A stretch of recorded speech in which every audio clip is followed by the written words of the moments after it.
So, Indiana Jones.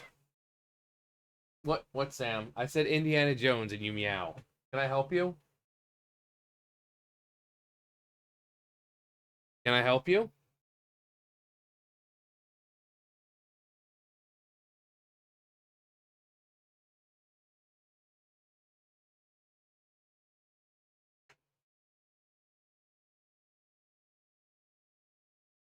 Are you gonna come over? Come on. So needy. Sam, you wanna come over? I've got a little something for you over here. You're gonna have to come, though, over here now.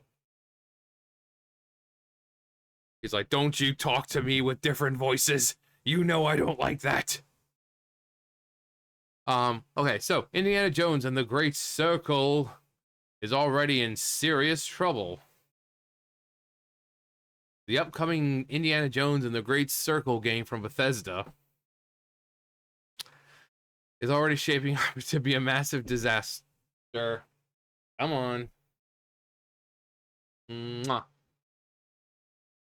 Like a scorpion. Shoo, shoo. Yeah. What?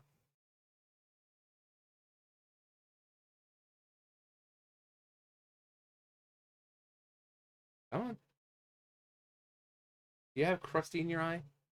Hang on. Yep, you do. There you go. You had a crusty in your eyeball. Oh, you had a crusty in your eyeball.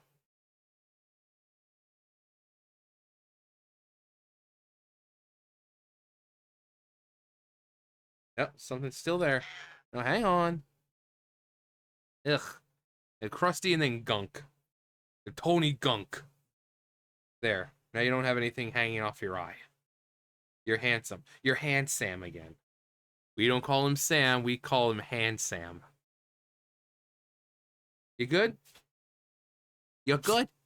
And then you sneeze all over my desk. Lovely. Lovely. Can I continue?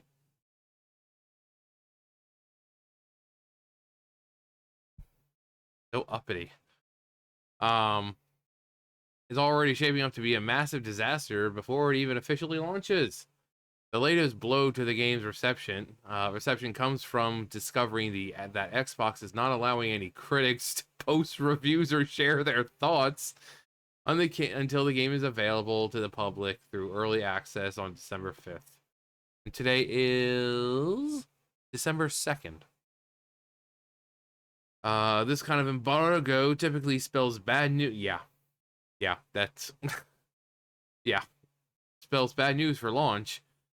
And most companies excited to get the hype train started prior to the launch have the embargo date well before the release. When reviews drop simultaneously with early access, this is a major red flag. Microsoft and Bethesda aren't showing a ton of confidence with the game's ability to garner any substantial positive feedback. You don't say. I mean, to be fair, this was the game that people were like going after these guys, and they had to put like a warning or saying that, something saying that, just because there's Nazis in the game, that doesn't mean they're affiliated with Nazis or support not Nazi ideology, despite the fact that in the game the Nazis are the bad guys. And it's like, clearly I think everyone agrees Nazis are bad. I don't know why the game company would have to say, "Oh yeah, just because we have Nazis in the game doesn't mean we like who they are, or our views. Our views don't align with theirs." Like, obviously, you made them the bad guys. Now, if you made a game where Indiana Jones was, helping them, that'd be a different story. But no, he's punching them in their faces. So why would these people who they're targeting are so sensitive to, like, oh god, we got to make sure that no one thinks that we're affiliated with Nazis, even though they're the enemy in the game. Oh my god, there's Nazis. these this corporation supports Nazis. Yeah, that's why they made them the enemies. Great critical thinking there, Mr. College educated student. Again, They like to think they're college educated. Um, um, sorry, I had to let Sam out, and then roommates coming home, and I see Adam walking in. I'm like, oh hey, Adam, such a sweet little boy. I mean, then Roxas just went out, and but yeah, these people were actually. They'll probably hang on. They'll probably bring it up. Adding to the perception of troubles is how Bethesda made the decision to disable dislikes on the Indiana Jones trailer. Indiana, the dislikes on the trailer from the Indiana Jones and the Great Circle. This approach never inspired. Yeah, yeah, that's a bold move, Cotton. uh, approach never inspires any confidence in the fan base. They can't handle feedback from a trailer. It tells me they don't care about your opinion. As a customer, having an opinion is your right, and them taking that away from you is a massive turnoff. Like, you're all like this, waiting for that, for that trailer. But then when you see it, it's like, especially when you can't comment. You're like, oh boy, new trailer, and then,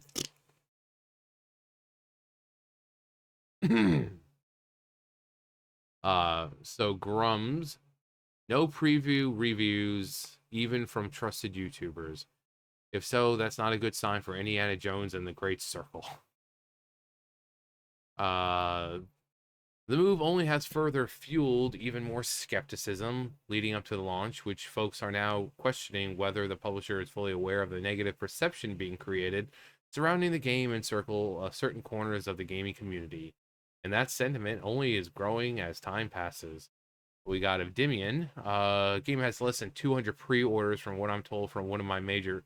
Yeah, so apparently he knows I'm guessing it's like a GameStop or whatever.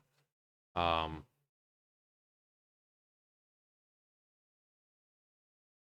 actually, how many uh GameStop? I mean, if back in the day, you could say maybe Funko Land. We don't have Funko Lands anymore. That's how old I am. That we had Funko Land. You guys remember Funko Land? We had two. We had two. One was near the Chuck E. Cheese in town, and then maybe at the Toys R Us, it was like maybe 15, 20 minutes away or so. There was a one by the Kids R Us. There was a Toys R Us, and then there was a Kids R Us, which was also doubled as like a Babies R Us. But there was those two, and then there was Funko Land right in that little same shopping complex as Kids R Us. Um, that's how old I am. We had Funko Land.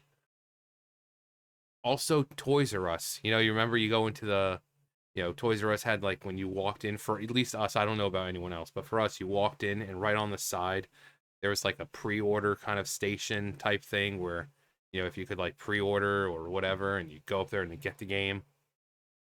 Um, oh, the 90s. I miss the 90s. I really do. But anyway, yeah, so I'm guessing it was like you know, one of the, again, I don't even know how many game retailers there are now anymore, apart from GameStop. I really don't know how many there are. But 200 pre-orders, that's not good. That's not good at all. The 200, that's a very, very bad number for a game with the title of Indiana Jones. I don't see why the game isn't doing well. Maybe people don't know about it, or well, what have you. But 200, that's not good. That's not very good at all. While the game's availability on Game Pass could account for a lower physical pre-order number, a figure as shockingly low as that's 200 units suggests that the title has completely failed to generate any excitement or confidence among the majority of gamers, even those like myself who prefer owning physical copies. Yeah, because some people like You know, it's always going to be like for the collection. You know, people you see them behind them, and you see the collection. People like to collect them. Um, not to mention, you know, if something happens to the hardware, you know, at least you have that physical copy there. Um, so you don't have to install. You don't have to. You just there you go. You can play the game now. Um, but you know, this isn't the first time that Indiana Jones.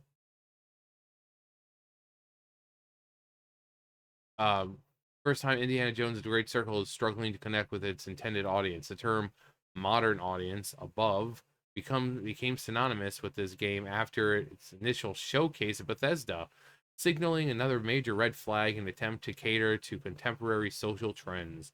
This approach consistently alienates core gamers who value true authenticity and timeless storytelling over heavy-handed attempts to modernize beloved franchises. There are too many red flags in the pattern being displayed along the way here to ignore. Uh, yeah, yeah. Again, this is like, oh, warning, you know, there's Nazis in this game, but we don't affiliate with them. It's like common sense. Yeah, we know that. But then you have the Riris who are chronically online. Just, oh my god. Oh my god. Um, Indiana Jones and the Great Circle Jerk. The challenges don't end there. The lack of pre-orders, the embargo to reviews, and the deliberate silencing of negative feedback on the trailer all paint an extremely grim picture of the game's future. A game that reportedly has over 130 gigs worth of install space to account for. Indiana Jones and the Great Circle should have been a flagship title for Microsoft and Xbox out of Bethesda, especially with a name as legendary as Indiana Jones attached to it. But instead, nope, it's already being written off by many as yet another casualty of the Gamergate war, with misguided attempts to pander to audiences who were never invested in the franchise to begin with. Yeah, hang on, let me bring up the other one. All right, so yeah, here. Indiana Jones and the Great Circle to feature display disclaimer clarifying that developer hates Nazis. Yeah, I mean this is where we're at. This was October. October. It is now early December. So, not that long. A long, long time ago. Not really. Pretty recent. But yeah. When you have to do all these things just to make sure that this small group of people is that make sure they're interested, and disclaimer, there are Nazis in the game, but we need to tell you that we don't affiliate or agree with the ideological what and it's just like, really, you made them the enemies. You made them the enemies. Pretty obvious you don't agree with them. But some people are Riris. Riri. But yeah, the fact that this game is, got a disclaimer in the beginning about Nazis. You've got them having to disable the downvotes, which obviously, I mean, you can. It doesn't really matter because unless you have the extension that allows you to see it, you're not going to see how many downvotes there are. Now, like as the content creator, I could see downvotes. Like if I disable downvotes, I can still see them on my video. Because I'm the content creator, so I'm going to be able. But for people viewing it, you're not going to be able to see it. But the fact that they're doing that, the fact that they're not allowing any reviews or anything, and again, it's Indiana Jones. Indiana Jones is like Star Wars. It's a huge name. And it seems like they have no confidence in it whatsoever.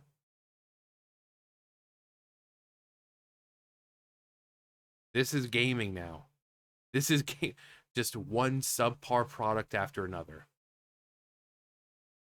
So, I mean, hopefully it's a good game, but you know, I don't think anyone will be too surprised if it's not. People seem to, it seems like nowadays people are going in expecting more to be disappointed than to have a good game. So, just if you go in expecting to be disappointed, and it's actually good, great. But if you go in thinking it's going to be a disappointment and it is a disappointment, it's like, okay, well, I saw this coming, so it's not really a shock. Just because game companies they just don't care anymore. They just don't care anymore. So, I mean, and Bethesda, come on. Come on. But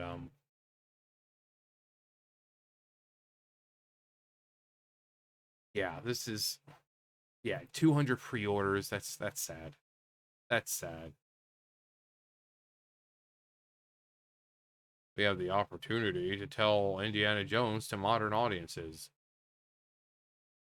but the stories are still being told to modern, like in the movies. So it's like you're acting like this is a relic of a bygone age. No, Indiana Jones stuff is still coming out. So, um, but yeah, I'm not surprised. I'm not surprised anymore. It's a shame. Some of our most favorite IPs and things like that are just being completely ruined. Completely ruined. But hey, we have the originals, right? So, not that big of a deal. Anyway, that's gonna do it for me. You guys know the drill. I'll see you guys later. Bye, guys.